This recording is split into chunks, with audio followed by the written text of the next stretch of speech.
আমি Aminul Haq, instructor electromedical, Mymensingh polytechnic institute, Mymensingh.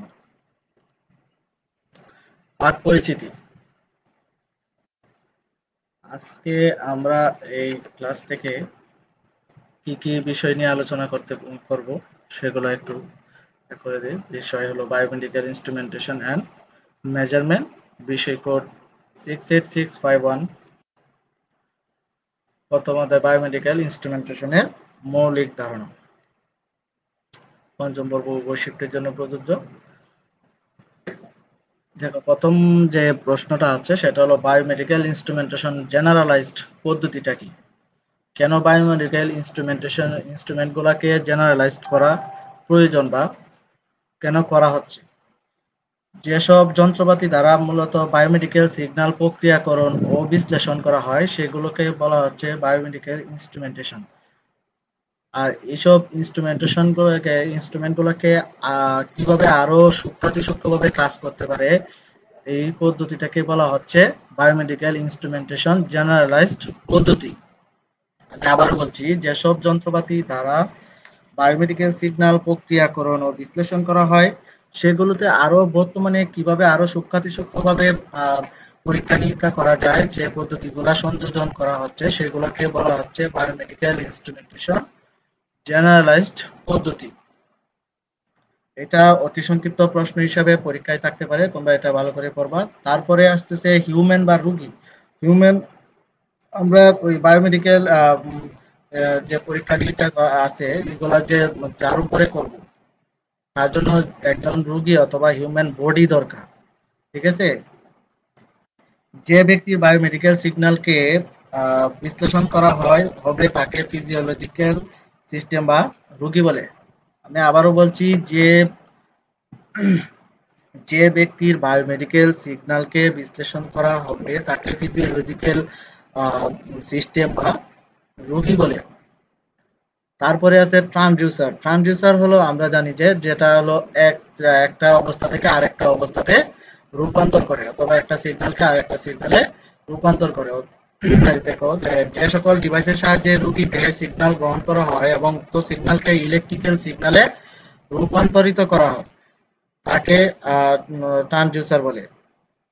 Transducer হিসেবে দেখবে যে বিভিন্ন যন্ত্রপাতিতে ইলেকট্রোড ব্যবহার করা হয় যেটা রোগীর বডির সাথে সংযুক্ত থাকে, এগুলাকে বলা হচ্ছে ট্রান্সডিউসার। ট্রান্সডিউসারটা কি? ট্রান্সডিউসারটা হলো যে সিগন্যালটা রোগীর বডি থেকে গ্রহণ করবে ওইটাকে সে কি করবে, ইলেকট্রিক্যাল সিগন্যালে রূপান্তরিত করবে। এখান থেকে ট্রান্সডিউসারের সংজ্ঞা পড়বা। তারপরে হলো সিগন্যাল কন্ডিশনিং ইকুইপমেন্ট।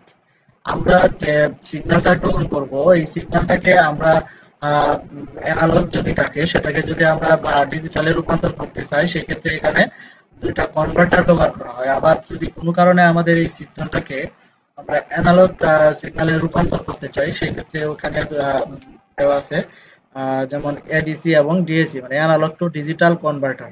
আমরা যদি আমাদের ডাটাটাকে অ্যানালগ থেকে ডিজিটালে রূপান্তর করতে চাই তাহলে অ্যানালগ টু এই ডিজিটাল কনভার্টার মানে এডিসি চ্যানেলটা ব্যবহার করতে হবে।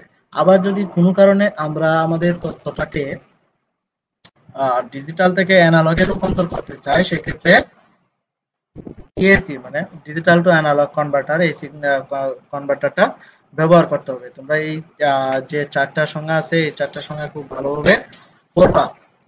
সেক্ষেত্রে এখান থেকে বায়োমেডিক্যাল ইনস্ট্রুমেন্টেশন জেনারেলাইজড যে সংজ্ঞাটা আছে সেটা খুব ভালোভাবে পড়বা। এটা পরীক্ষায় অতি সংক্ষিপ্ত প্রশ্ন হিসাবে থাকতে পারে। আর একটা হলো সিগন্যাল কন্ডিশনিং ইকুইপমেন্ট কি? সিগন্যাল কন্ডিশনিং ইকুইপমেন্ট কি, এটা অতি সংক্ষিপ্ত প্রশ্ন হিসেবে থাকতে পারে। তারপরে যে প্রশ্নটা আছে, দেখো, ইনস্ট্রুমেন্টেশন সিস্টেমের মৌলিক কিছু উদ্দেশ্য আছে।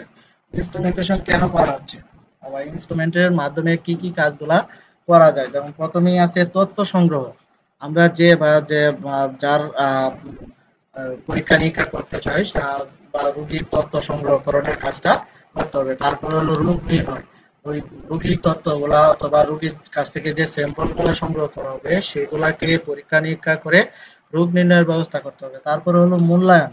মূল্যায়নটা হলো যে এখানে আমরা যে পরীক্ষা নিরীক্ষাটা করব সেটা কি পরিমাণ বা কি পর্যায়ে আছে সেটাকে বলা হচ্ছে মূল্যায়ন। তারপরে হলো পর্যবেক্ষণ। যে সিস্টেম পরিমাপ করা হয় তার ধর্ম বা গুণাবলী সম্পর্কে ধারাবাহিক বা পর্যায়ক্রমিক তথ্য পাওয়ার জন্য এই ইনস্ট্রুমেন্টেশন পদ্ধতি ব্যবহার করা হয়। তারপরে আসছে নিয়ন্ত্রণ। এক বা একাধিক অভ্যন্তরীণ উপাদান অথবা সিস্টেমের আউটপুটের পরিবর্তন স্বয়ংক্রিয়ভাবে নিয়ন্ত্রণের জন্য কোনো সময় ইনস্ট্রুমেন্টেশন ব্যবহৃত হয়। আমরা যদি এক বা একাধিক কোনো পরীক্ষা নিরীক্ষা করতে চাই সেই ক্ষেত্রে এটাকে নিয়ন্ত্রণেরও ব্যবস্থা থাকতে হবে।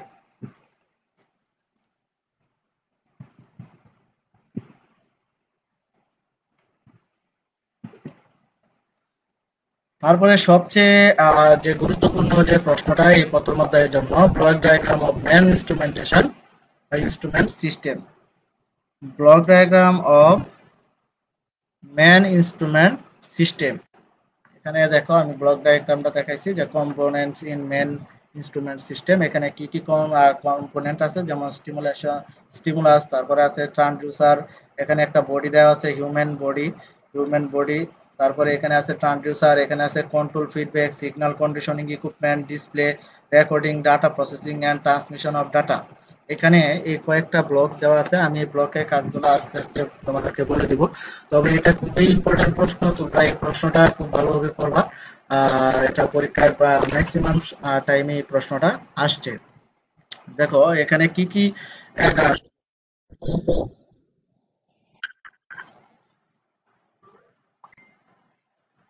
প্রথমেই যে এটা দেওয়া আছে আমি একটু প্রথমেই আছে কি সাবজেক্ট। আমরা যে বস্তু বা যার উপরে পরীক্ষা নিরীক্ষা করতে চাই সেটা আমাদের হলো সাবজেক্ট, মানে এখানে আমাদের একটা হিউম্যান বডি লাগবে। তারপরে আছে কি স্টিমুলাস বা উদ্দীপক বস্তু। আমরা যে বস্তু বডি থেকে, হিউম্যান বডি অথবা রোগী থেকে যে স্যাম্পলটা পাবো সেটাকে কোনো কোনো কারণে উদ্দীপক মানে উত্তপ্ত করার প্রয়োজন হতে পারে, সেই ক্ষেত্রে আমরা এখানে একটা উদ্দীপক বস্তু হিসেবে এখানে স্টিমুলাস ব্যবহার করা হয়েছে। তারপরে কি আছে সেন্সর। সেন্সর হলো সব থেকে একটা রূপ থেকে আরেকটা রূপে প্রেরণ করে। সেটা হলো এখান থেকে ফিজিওলজিক্যাল যে ক্রিয়াগুলো আছে, ফিজিওলজিক্যাল একটা সিগন্যাল গ্রহণ করে এবং ওইটাকে সে কি করে ইলেকট্রিক্যাল সিগন্যালে রূপান্তর করে। তারপরে এখানে আছে সিগন্যাল কন্ডিশনিং যন্ত্রপাতি আমি আগেই বলছি, আমি আবারও বলছি যে যে সমস্ত বস্তু অথবা সিগন্যালকে অ্যানালগ টু ডিজিটাল অথবা ডিজিটাল টু অ্যানালগে কনভার্ট করার প্রয়োজন পড়ে, সেই জন্য এই সিগন্যাল কন্ডিশনিং ইকুইপমেন্টটা ব্যবহৃত হয়। তারপরে এখানে আছে ডিসপ্লে। আমরা এখানে যে পরীক্ষা নিরীক্ষাটা করতে পারি সেটা ওই ডিসপ্লেতে পরিপূর্ণভাবে ডিসপ্লে বা প্রদর্শন করা যায়। তারপরে এখানে কি আছে রেকর্ডিং। আমরা এই ডাটাটাকে প্রয়োজনীয়, আমরা যে পরীক্ষা নিরীক্ষা যেটা করবো এই ডাটাটাকে প্রয়োজনীয় কি করতে পারবো, রেকর্ড করে মানে তো সংরক্ষণ করে রাখতে পারবো। তারপরে কি আছে ডাটা প্রসেসিং এখানে যেহেতু সবকিছু এখন ডিজিটালি, সেক্ষেত্রে এখানে মাইক্রো প্রসেসর অথবা মাইক্রো কন্ট্রোলার একটা ব্যবহৃত হয়। সেইটা কি করে এখানে একটা সিপিইউ বা সেন্ট্রাল প্রসেসিং ইউনিট যেটা থাকে, এর মাধ্যমে কি করে ডাটাগুলো প্রসেস করা যায়। এবং ট্রান্সমিশন ইকুইপমেন্ট,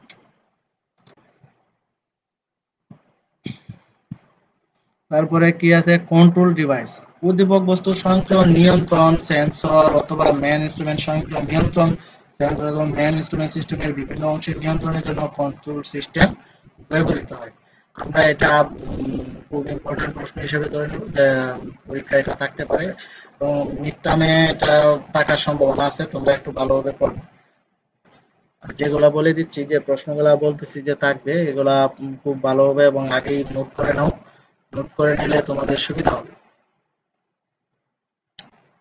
তারপরে দেখো এখানে আছে বায়োমেডিক্যাল ইনস্ট্রুমেন্টেশন সিস্টেমের শ্রেণী বিভাগ। আমরা বায়োমেডিক্যাল ইনস্ট্রুমেন্টেশন সিস্টেমটাকে কয়েকটা ভাগে ভাগ করতে পারি বা কয়েকটা প্রকারে ভাগ করতে পারি। সেক্ষেত্রে কি কি ভাগ আছে সেগুলো একটু দেখি। যেমন সেন্স কোয়ালিটি, তারপরে কি আছে principle of transduction, organ system for measurement, clinical medicine specialist. এই চারটা অপশনে আমরা বায়োমেডিক্যাল ইনস্ট্রুমেন্টেশন সিস্টেমটাকে ভাগ করতে পারি। এখানে পরীক্ষায় অতি সংক্ষিপ্ত প্রশ্ন হিসাবে থাকতে পারে যে বায়োমেডিক্যাল ইনস্ট্রুমেন্টেশন সিস্টেমের শ্রেণীবিভাগ লেখো, অথবা সংক্ষিপ্ত প্রশ্ন হিসাবেই থাকতে পারে যে বায়োমেডিক্যাল ইনস্ট্রুমেন্টেশন সিস্টেমের শ্রেণীবিভাগটা বর্ণনা করো। তোমরা এটা একটু দেখবা। তারপরে আসতেছে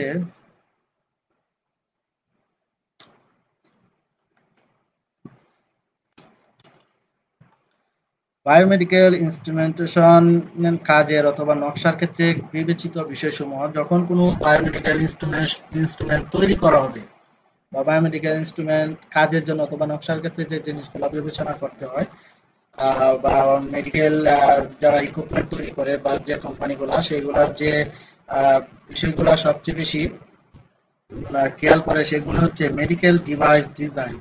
এক্ষেত্রে নির্দিষ্ট কাজ ও অঙ্গের কাঠামোগত বৈশিষ্ট্য অনুসারে ডিভাইসের ডিজাইন করা হয়। আমি যে কাজের জন্য এই ডিভাইসটা তৈরি করব, আসলে কি ওইটা এই ডিভাইসটা ওই কাজের জন্য উপযোগী কিনা, অথবা আমি এটা যেহেতু মেডিকেল ডিভাইস, আমি মেডিকেল যে পরীক্ষা নিরীক্ষাগুলো আছে এগুলা কিভাবে করব বা কোন অঙ্গের করব, আসলে ওই ডিভাইসটা কি ওই অঙ্গে পরীক্ষা করার জন্য উপযোগী কিনা সেটাকে খেয়াল রাখা প্রয়োজন। তারপরে কি আছে ভ্যালিডেশন।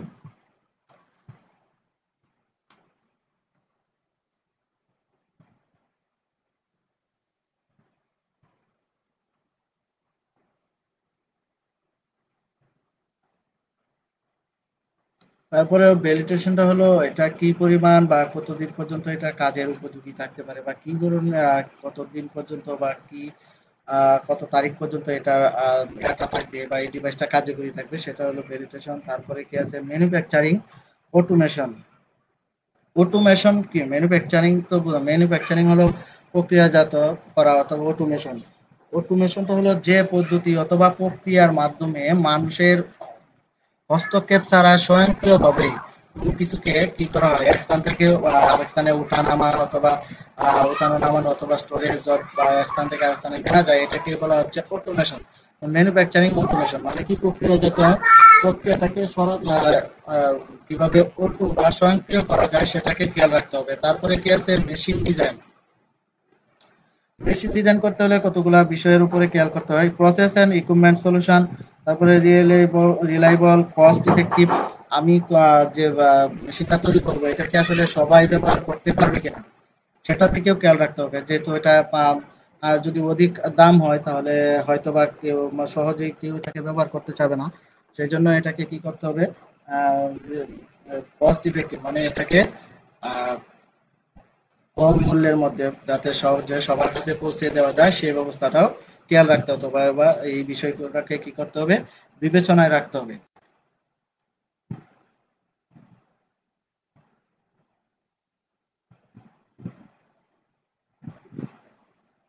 তোমরা পঞ্চম পর্বের উভয় শিফটে যারা আছো সবাই ভিডিওর নিচে তোমাদের নাম রোল একটু মেসেজ করে জানাই দিবা, কমেন্টসে জানাই দিবা। সেক্ষেত্রে তোমাদের হাজিরাটা সংগ্রহ করতে আমার জন্য সুবিধা হবে। আর কারো যদি কোথায় কোনো ধরনের অসুবিধা হয় যে এই জায়গাটা আমি বুঝতেছি না বা এটা আমি পারতেছি না, সেক্ষেত্রে আমার সাথে সরাসরি যোগাযোগ করবা। এখন আপাতত ক্লাস কন্টিনিউ করতে রাখো, যখন প্রয়োজন হবে বা যে অংশটুকু বুঝবা না তখনই নোট করে রাখো, তখন আবার করবা, যেহেতু এখানে সরাসরি কোনো ধরনের করা যাচ্ছে না।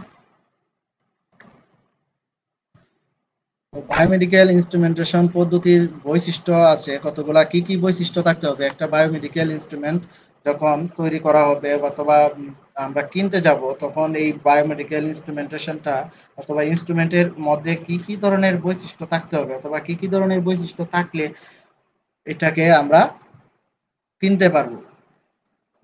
আমরা যখন কোনো কিছু ডিভাইস অথবা বায়োমেডিক্যাল ইনস্ট্রুমেন্ট কিনতে যাব, তখন অবশ্যই খেয়াল রাখতে হবে যে আমি যে কাজের জন্য এই ডিভাইসটা কিনতেছি এটাকে আসলে ওই কাজের জন্য উপযোগী কিনা, এই বিষয়গুলো আমাদের একটু সবার আগেই বিবেচনায় রাখতে হবে। তো আমরা দেখি যে এখানে কি কি অপশন আছে। একটা হলো রেঞ্জ। বায়োমেডিক্যাল ইনস্ট্রুমেন্টেশনের ক্ষেত্রে মাত্রা বৃদ্ধি রেঞ্জ অবশ্যই নির্দিষ্ট থাকে, সে উচ্চ এবং নিম্ন মাত্রা নির্ধারিত থাকে। আমরা এটা দিয়ে কতটুকু পর্যন্ত অথবা সর্বোচ্চ কতটুকু কাজ করতে পারবো এবং সর্বনিম্ন কতটুকু কাজ করা যায়, বা কি কি বস্তু পরীক্ষা নিরীক্ষা সর্বোচ্চ কতগুলো পরীক্ষা করতে পারবো এবং সর্বনিম্ন কতগুলো পরীক্ষা করতে পারবো, সেটা এই রেঞ্জের মাধ্যমে আমরা জানতে পারবো। তারপরে আছে সেন্সিটিভিটি। ভৌতিক প্যারামিটারের প্রতি একক পরিবর্তনের ফলে ইলেকট্রিক আউটপুটকে সেন্সিটিভিটি বা স্পর্শকাতরতা বলে। ভৌতিক প্যারামিটার বা ফিজিক্যাল প্যারামিটার প্রতি একক পরিবর্তনের ফলে ইলেকট্রিক্যাল আউটপুটকে সেন্সিটিভিটি বা স্পর্শকাতরতা বলে।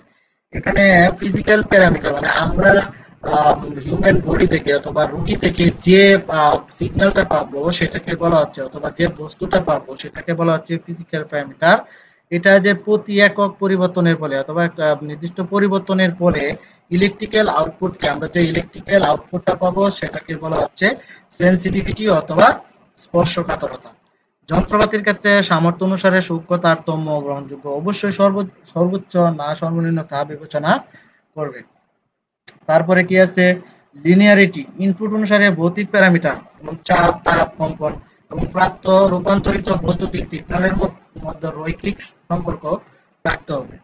তারপরে কি আছে, হিস্টেরেসিস, সর্বদা স্বাভাবিক থাকতে হবে। তারপরে কি আছে, ফ্রিকোয়েন্সি, নির্দিষ্ট সীমার মধ্যে সমতল রেসপন্স থাকতে হবে। তারপরে অ্যাকুরেসি, আমরা যে যন্ত্রটা কিনবো অথবা ক্রয় করবো এটা কতটুকু অ্যাকুরেসি আবার কতটুকু সঠিকতার সহিত কাজ করতে পারতেছে এটাকে বলা হচ্ছে অ্যাকুরেসি। কোন ডিভাইস অথবা যন্ত্র যা কতটুকু সঠিকতার সহিত কাজ করতে পারতেছে ওইটাকে বলা হচ্ছে ওই যন্ত্রের অ্যাকুরেসি বা সঠিকতা। এখান থেকে বায়োমেডিক্যাল ইনস্ট্রুমেন্টেশন পদ্ধতির বৈশিষ্ট্যটা পড়বা, সংক্ষিপ্ত প্রশ্নের জন্য খুবই গুরুত্বপূর্ণ। এখন এখানে বায়োমেডিক্যাল ইঞ্জিনিয়ারিং এর যে কতগুলো আছে যে বিভিন্ন ফিজিওলজিক্যাল সিস্টেমের ইঞ্জিনিয়ারিং অ্যানালজি আলোচনা। সেক্ষেত্রে আমরা এখানে মানুষের হৃৎপিণ্ডটা করব, মানুষের হৃৎপিণ্ডের গঠনটা পরীক্ষা এগুলা খুব কমই আসে। প্রথমে যে প্রশ্নটা করছি যে মেন ইনস্ট্রুমেন্টেশন সিস্টেম, যেটা ওই কোয়েশ্চনটা খুবই ইম্পর্টেন্ট এবং এটা প্রায় সময় পরীক্ষায় আসছে, তোমরা ওইটাকে বেশি গুরুত্ব দিবা আর এগুলো একটু করবা। আমরা থার্ড সেমিস্টারে এগুলা খুব ভালোভাবে পড়ে আসছি, এগুলো ছিল। তো এখানে আমি একটা মানুষের হার্টের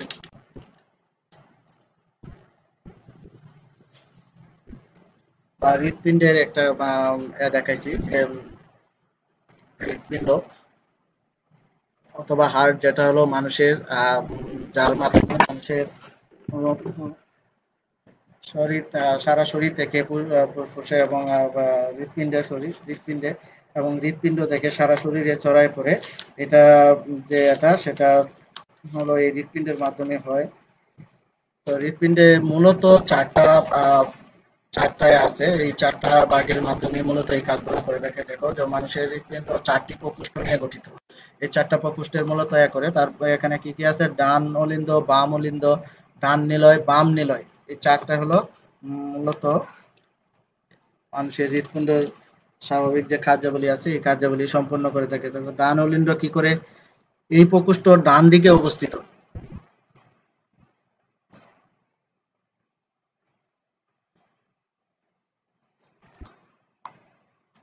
ডান নিলয়ের কাজটা কি, প্রকোষ্ঠ ডান দিকে অবস্থিত তুলনামূলকভাবে বড় পাতলা প্রাচীর দ্বারা গঠিত। এই প্রকোষ্ঠের ভিতরের গায়ে সাইনোভিয়েল রোড বা পেসমেকার নামে একটি পেশি পিণ্ড থাকে। এখানে থেকে হৃদ স্পন্দন শুরু হয়। মূলত এই ডান অলিন্দ থেকেই হৃদস্পন্দন, আমরা যে আমাদের যে বুকের যে কম্পন, এখানে হৃৎপিণ্ড অথবা হার্টের উপরে যা হাত ধরে দেখতে পারো যে একটা কম্পনের সৃষ্টি হয়।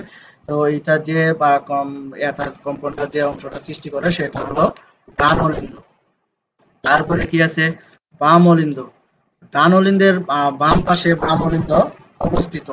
বাম অলিন্দ তুলনামূলকভাবে ছোট এবং অপেক্ষাকৃত পুরু প্রাচীর বিশিষ্ট। এই প্রকোষ্ঠ ফুসফুসীয় শিরার মাধ্যমে ফুসফুস থেকে ফিরে আসা অক্সিজেনযুক্ত রক্ত গ্রহণ করে। মূলত এই বাম অলিন্দর মাধ্যমে আমরা যে শ্বাস প্রশ্বাসের মাধ্যমে যে অক্সিজেন গ্রহণ করি, এই অক্সিজেনটা রক্তের সাথে মিশে কি করে আবার হৃৎপিণ্ডে ফিরে আসে। এই যে কাজটা করে থাকে সেটা হচ্ছে বাম অলিন্দ এই কাজটা সম্পন্ন করে থাকে। তারপরে আসছে ডান নিলয়। ডান নিলয় ডান দিকে অবস্থিত এবং অপেক্ষাকৃত বড়।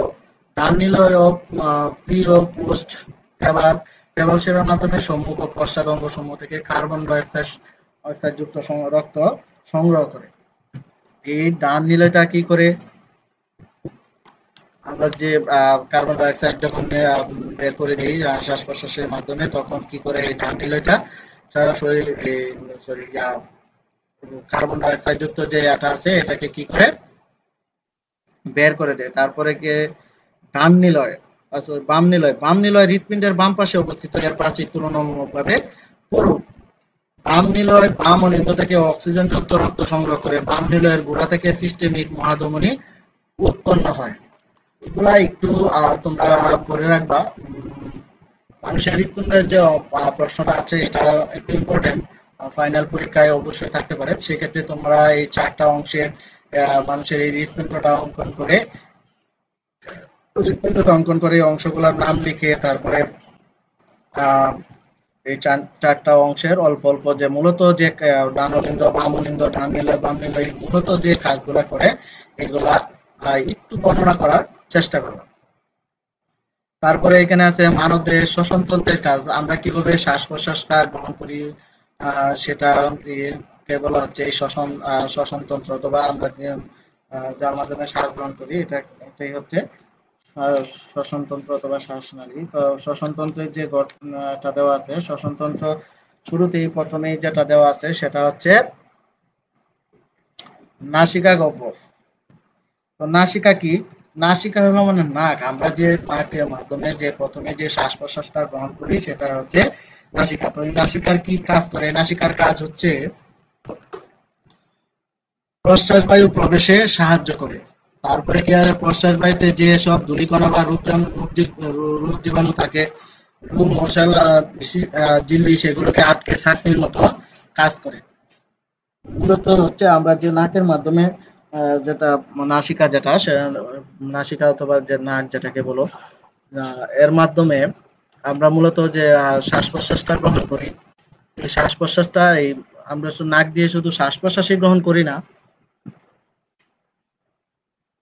নাক দিয়ে শুধু শ্বাস প্রশ্বাসই গ্রহণ করি না, নাকের আরো কিছু কাজ আছে। নাকের ভিতরে তোমরা দেখতে পারবে অথবা নাসিকা গহ্বরের ভিতরে দেখবা যে অনেক লোম থাকে। আমরা অনেকে হয়তো এই লোমগুলাকে ফেলে দিই, বা অনেকেরই একটু এগুলা বিষয়ে একটু অ্যালার্জি আছে যে ফেলে দেয়, কিন্তু আসলে এগুলারও অনেক কাজ আছে। আমরা যে শ্বাস প্রশ্বাসের মাধ্যমে যে নাকের মাধ্যমে যে শ্বাস প্রশ্বাস গ্রহণ করি, এটা যখন আমাদের গলবিল পর্যন্ত যায়, যাওয়ার আগে কি করে এই বা শ্বাস প্রশ্বাসের সাথে যে ধুলাবালি বা রোগ জীবাণু আছে এগুলাকে সে কি করে আটকে দেয়। এটাই হলো নাসিকা। তারপরে আর নাসিকা গহ্বরে আরেকটা কাজ আছে যে নাসাপথ অতিক্রমকারী বাতাস কিছুটা গরম আর্দ্র হয়ে ফুসফুসে প্রবেশ করে। আমরা যে শ্বাসটা গ্রহণ করি এগুলাকে কি করে সে একটু উত্তপ্ত করে দেয়, উত্তপ্ত করে আমাদের ফুসফুসের ভিতরে প্রবেশ করায়। তারপরে এখানে কি আছে? গলবিল। মুখ হা করলে মুখ গহ্বরের সর্বপশ্চাতে যে অংশটি দৃষ্ট হয় তা নাসা গলবিল। নাসাপথের পশ্চাৎ ভাগ হতে ষড়যন্ত্র উপরিভাগ পর্যন্ত এটা বিস্তৃত।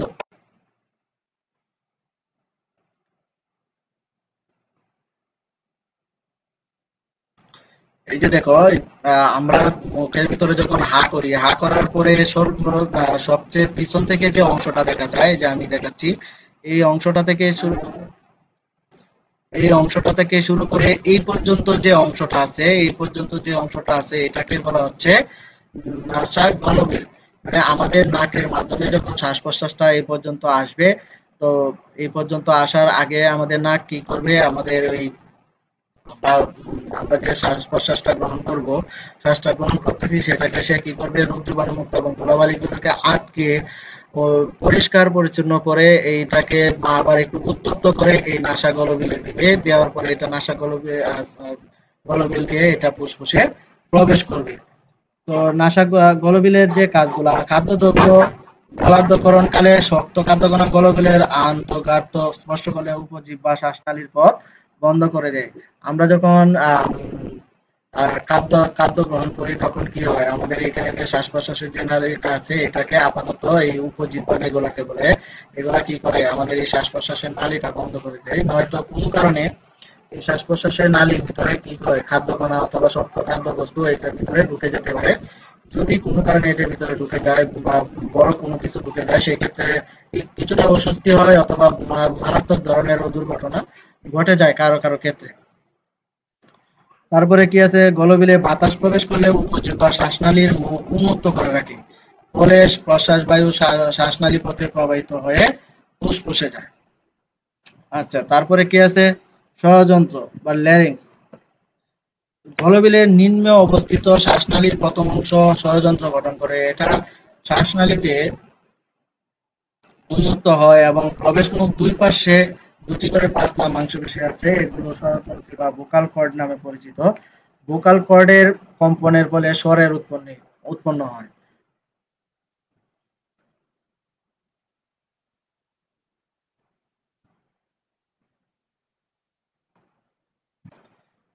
তো এই ষড়যন্ত্রে যে কি কাজ করে, সে কাজ হচ্ছে খাদ্য গ্রাসের সময় উপজিহ্বা ষড়যন্ত্রকে ঢেকে রাখে যাতে খাদ্যদ্রব্য শরীরে প্রবেশ করতে না পারে। তারপরে ষড়যন্ত্রী কম্পনের ফলে স্বরের উৎপত্তি হয়। আমরা যে কথা বলি বা কথার যে কম্পনটা সৃষ্টি হয়, এটা এই ষড়যন্ত্রের মাধ্যমে সৃষ্টি হয়। তারপরে কি আছে, শ্বাসনালী।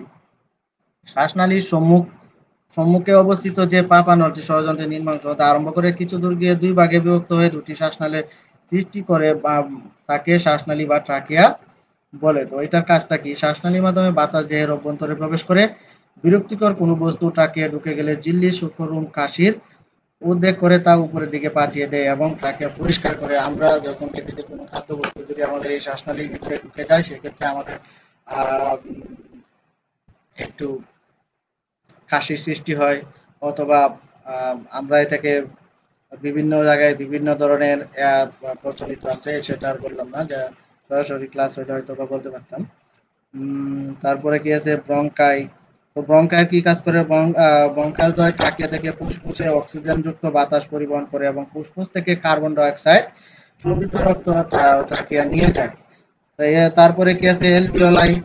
এলভিওলাই কাজ কি, ফুসফুসে অক্সিজেন ও কার্বন ডাই অক্সাইড বিনিময়ে সহায়তা করে।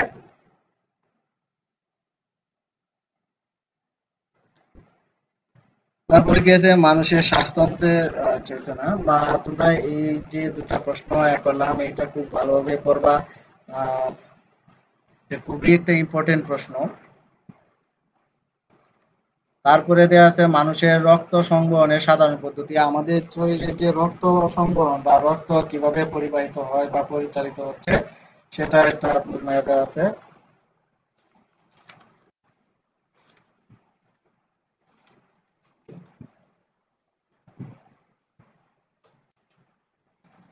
রক্ত মূলত দুইটা পদ্ধতির উপর বা দুইটা সিস্টেমের উপর ভিত্তি করে আমাদের সারা শরীরে প্রবাহিত এবং সারা শরীর থেকে হৃৎপিণ্ডে ফিরে আসে। সেগুলা কি হচ্ছে, একটা হচ্ছে সিস্টেমিক সংবহন, আর একটা হচ্ছে পালমোনারি সংবহন বা প্রবাহিত যে পদ্ধতিগুলো হয়। তো সিস্টেমিক সংবহনটা কি, যে সংবহনের রক্ত বাম নিলয় থেকে বিভিন্ন রক্তবাহিকার মাধ্যমে অঙ্গগুলোতে পৌঁছায় এবং অঙ্গগুলো থেকে ডানলিতে ফিরে আসে, তাকে সিস্টেমিক সংবহন বলে। আমি আবারও বলছি, যে সংবহনের রক্ত বাম নিলয় থেকে বিভিন্ন রক্তবাহিকার মাধ্যমে অঙ্গগুলোতে পৌঁছায় এবং অঙ্গগুলো থেকে ডানলিতে ফিরে আসে, তাকে সিস্টেমিক সংবহন বলে। তারপরে আছে পালমোনারি সংবহন, যে সংবহনে রক্ত হৃৎপিণ্ডের ডান নিলয় থেকে ফুসফুসে পৌঁছায় এবং ফুসফুস থেকে বামলিন্দে ফিরে আসে, তাকে পালমোনারি বা ফুসফুসীয় সংবহন বলে। এই দুইটা পদ্ধতির উপর ভিত্তি করেই মূলত আমাদের সারা শরীরে রক্ত প্রবাহিত হয় এবং সারা শরীর থেকে রক্ত আবার হৃৎপিণ্ডে ফিরে আসে, আবার হৃৎপিণ্ড থেকে সারা শরীরে যায়, এইভাবেই রক্ত পাম্প করতে থাকে। আমি আবারও বলে দিচ্ছি যে পালমোনারি সংবহনটা কি, যে সংবহনে রক্ত হৃৎপিণ্ডের ডান নিলয় থেকে ফুসফুসে পৌঁছায় এবং ফুসফুস থেকে বাম অলিন্দে ফিরে আসে, তাকে পালমোনারি বা ফুসফুসীয় সংবহন বলে। এই পদ্ধতিটা পড়বা। এখন আমি আবার যারা শুরুতে ক্লাস অ্যাটেন্ড করতে পারো নাই, আমি আবারও কিছু কিছু অংশ একটু বলে দিচ্ছি কি কি করতে হবে। প্রথমেই যেটা আছে সেটা হচ্ছে বায়োমেডিক্যাল ইনস্ট্রুমেন্টেশন জেনারেলাইজ পদ্ধতি। বায়োমেডিক্যাল ইনস্ট্রুমেন্টেশন জেনারেলাইজ পদ্ধতি, সেটা পড়বা। তারপরে হলো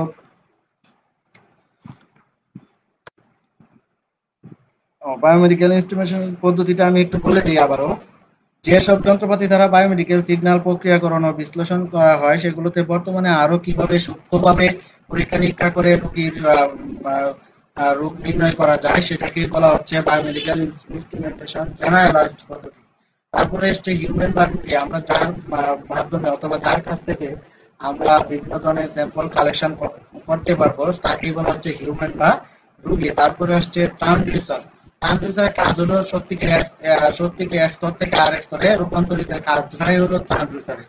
ঠিক আছে, সেক্ষেত্রে এই ট্রান্সডিউসার কি করে আমাদের যে হিউম্যান বডি থেকে একটা সিগন্যাল পাস করে এবং এই সিগন্যালটাকে সে কি করে ইলেকট্রিক্যাল সিগন্যালে রূপান্তরিত করে। তারপরে এখানে আছে সিগন্যাল কন্ডিশনিং ইকুইপমেন্ট।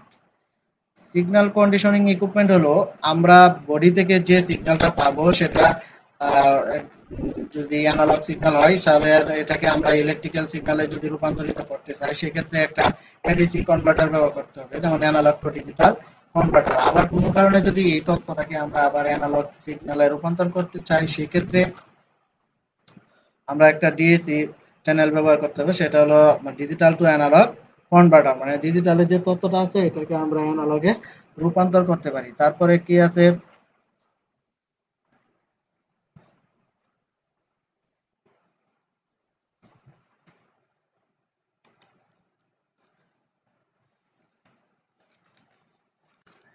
তারপরে আসছে যে ইনস্ট্রুমেন্টেশন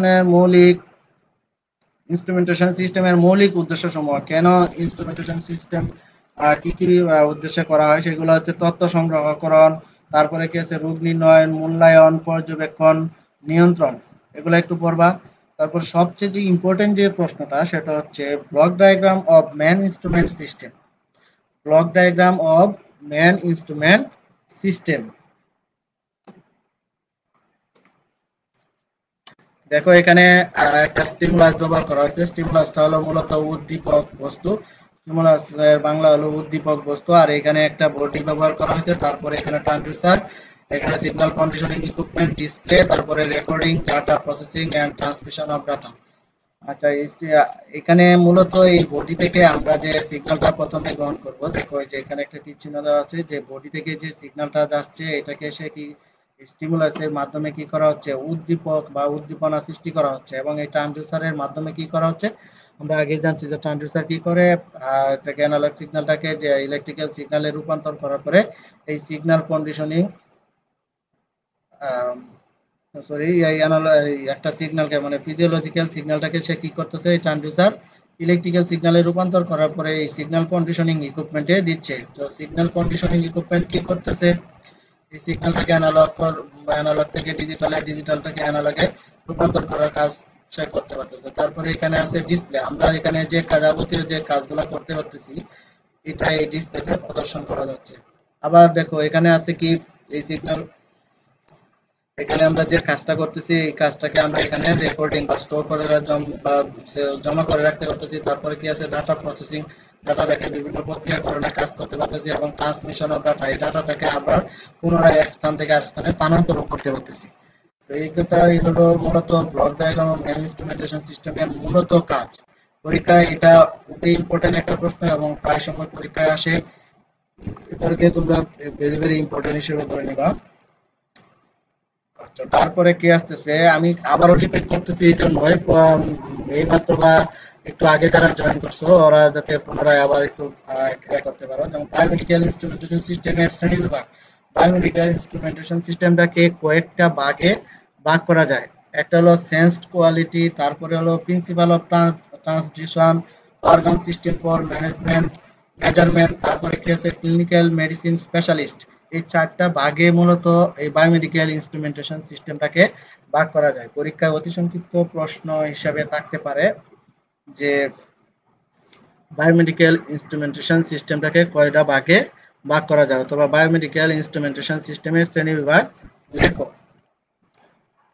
তারপরে আসতেছে বায়োমেডিক্যাল ইনস্ট্রুমেন্টেশন কাজের অথবা নকশার ক্ষেত্রে বিবেচিত বিষয়সমূহ। যখন একটা বায়োমেডিক্যাল ইনস্ট্রুমেন্ট তৈরি করা হবে সেক্ষেত্রে এটা কি কাজ করতে পারবে অথবা এটা নকশার ক্ষেত্রে কি কি বিষয় বিবেচনায় করতে হয়।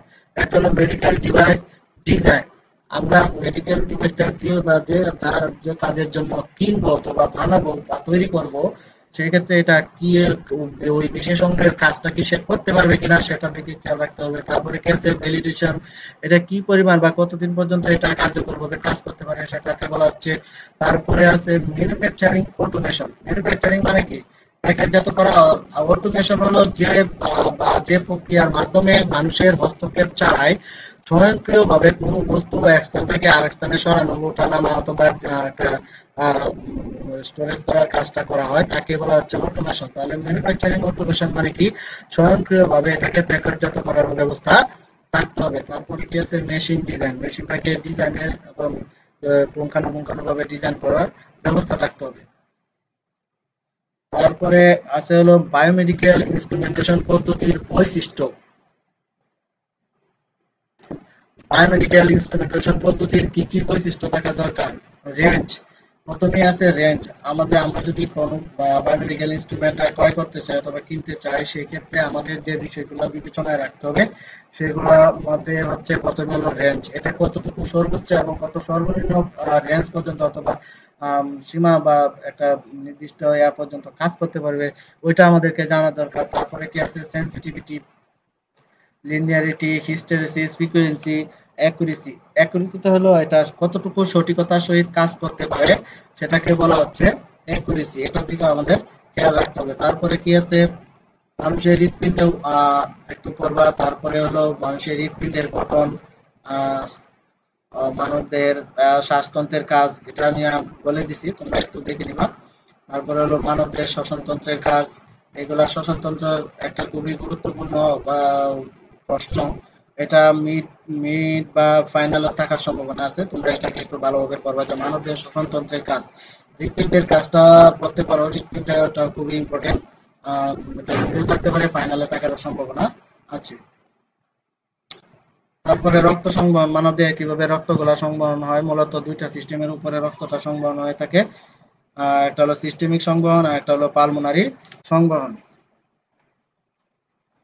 আজকে এই ক্লাস বিষয়ে যদি কারো কোনো ধরনের সমস্যা থেকে থাকে সেক্ষেত্রে আমাকে সরাসরি ফোন করে, যে আমি এই জায়গাটা বুঝতে পারি না সেটাকে নোট করে রেখে আমাকে ফোন করতে পারো। আমি অবশ্যই চেষ্টা করব তোমাদেরকে বুঝিয়ে দেওয়ার।